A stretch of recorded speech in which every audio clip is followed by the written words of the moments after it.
कहानी एक cup coffee दीवार के लिए।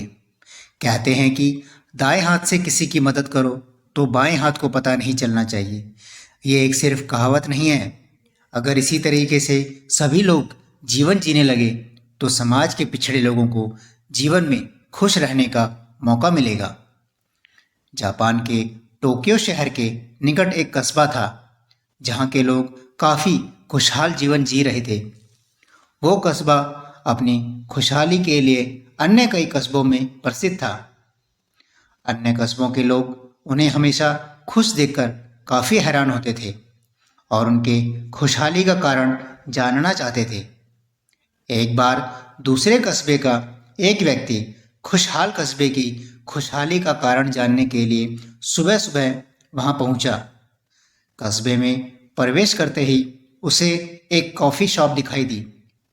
उसने तय किया कि वो उसी कॉफ़ी शॉप में बैठकर चुपचाप लोगों को देखता रहेगा, उनका निरीक्षण करेगा। वह धीरे धीरे आगे बढ़ते हुए शॉप के अंदर लगी एक कुर्सी पर जाकर बैठ गया। कॉफ़ी शॉप शहर के बाकी रेस्टोरेंट्स की तरह ही थी। उस शॉप में बाकी सब तो सामान्य था, पर वहाँ उसे लोगों का व्यवहार कुछ अजीब लगा।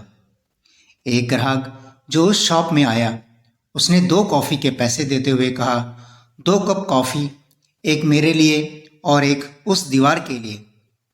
व्यक्ति दीवार की तरफ देखने लगा, लेकिन उसे वहाँ कोई नज़र नहीं आया। पर फिर भी उस आदमी को कॉफ़ी देने के बाद वेटर दीवार के पास गया और उस पर कागज़ का एक टुकड़ा चिपका दिया जिस पर 1 कप कॉफ़ी लिखा था। व्यक्ति समझ नहीं पाया कि आखिर माजरा क्या है। उसने काफ़ी सोचा, लेकिन फिर भी वो इस गुत्थी को सुलझा नहीं पाया।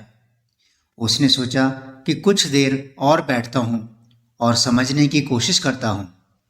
थोड़ी देर बाद एक गरीब आदमी उस कॉफ़ी शॉप पर आया। उसके कपड़े फटे पुराने थे। एक नज़र देखने से ही कोई भी बता देता कि उसके पास पैसे नहीं होंगे, पर फिर भी वह पूरे आत्मविश्वास के साथ शॉप में घुसा और आराम से एक कुर्सी पर बैठ गया। व्यक्ति सोच रहा था कि एक गरीब के लिए कॉफ़ी पर इतने पैसे बर्बाद करना कोई समझदारी नहीं होगी। तभी वेटर मजदूर के पास ऑर्डर लेने पहुंचा। सर, आपका ऑर्डर प्लीज़। वेटर बोला। दीवार की 1 कप कॉफ़ी, गरीब ने जवाब दिया।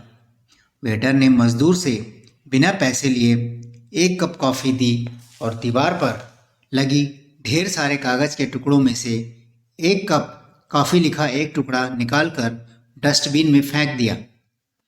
ये घटना उस कॉफ़ी शॉप में दीवार के लिए कॉफ़ी का सारा किस्सा व्यक्ति को समझा गया। कस्बे के लोगों का ज़रूरतमंदों के प्रति यह रवैया देखकर वह भाव विभोर हो गया।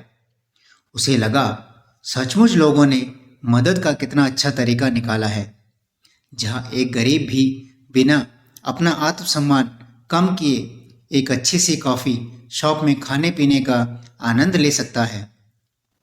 अब वह कस्बे की खुशहाली का कारण जान चुका था और इन्हीं विचारों के साथ वापस अपने शहर लौट गया। दोस्तों, ये किस्सा भले ही जापान का है, लेकिन हमारे भारत देश की भी यही परंपरा रही है। दया, दान, ये सब हमें भी हमारे पूर्वजों ने और धर्म ग्रंथों ने सिखाया है। हालांकि इन दिनों वो भावनाएं कहीं खो सी गई हैं।